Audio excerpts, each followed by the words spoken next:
शेतकरी बंधूंनो, जय महाराष्ट्र. शेतकरी मित्रांनो, तुम्हाला आज आपण बघणार आहोत की ॲग्रिस्टेक या उपक्रमांतर्गत शेतकऱ्यांना विशेष ओळखपत्र दिलं जातं.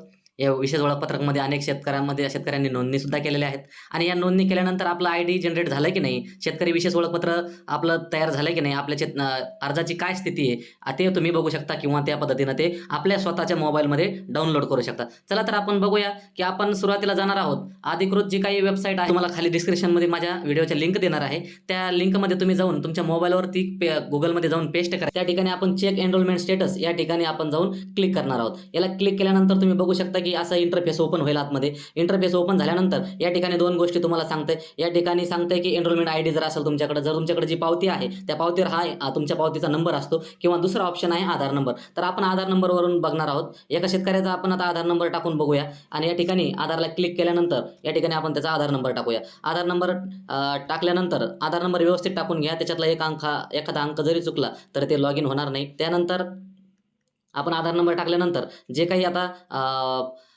चेक हे बटन जे आहे त्या चेक बटनला आपण क्लिक करणार आहोत. चेक बटनला आपण क्लिक केल्यानंतर या ठिकाणी तुम्ही बघू शकता की तुमचं जे आधारचं स्टेटस आहे मोबाईलच्या व्ह्यूमध्ये तुम्ही बघत आहात की या ठिकाणी तुमचं जे स्टेटस आहे तर त्या ठिकाणी दाखवत आहे की तुमचं जे काही अर्जाची स्थिती आहे तर या ठिकाणी तुम्हाला सेंट्रल ID मिळणं गरजेचं आहे. पहिला या ठिकाणी सेंट्रल ID मिळालेला असेल तर त्यानंतर तुमचा अप्रूव्हल स्टेटस या ठिकाणी तुम्हाला दिसतं. त्यानंतर तुमचा जे काही रिमार्क आहे मेन महत्त्वाचा तो म्हणजे अप्रूव्हल, रिमार्क, रिजेक्शन, रिझन आहे की नाही. आता या शेतकऱ्याचा जे काही ID जो आहे शेतकऱ्याचा तो या ठिकाणी अप्रूव्हल स्टेटसमध्ये अप्रूव्हल म्हणून येईल आणि या ठिकाणी तुमचा विशिष्ट ओळखपत्र ओळख जे आहे नंबर तो तुम्हाला त्या ठिकाणी दिसून येईल. म्हणजेच या ठिकाणी अप्रूव्हलचं जे ऑप्शन दाखवत आहे याच ठिकाणी तुम्हाला तुमचा सेंट्रल ID सोडून दुसरा जो विशिष्ट ओळखपत्राचा ID आहे या ठिकाणी तुम्हाला तो दिसणार आहे. त्यानंतर तो ID तुम्ही सेव्ह करून ठेवायचा आहे आणि यानंतर आपण तुम्हाला एक दाखवतोय मी की ज्याचा फॉर्म अप्रूव्हल झालेला आहे तर त्याची स्थिती अर्जाची काय म्हणून ऑप्शन काय दाखवतंय या ठिकाणी तुम्ही बघू शकता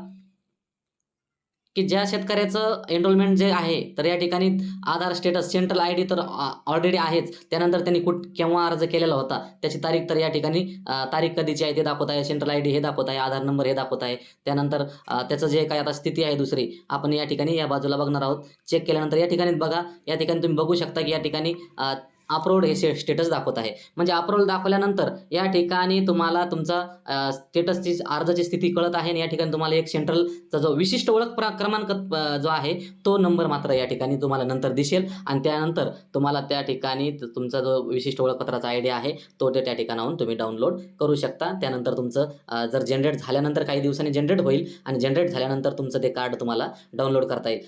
धन्यवाद.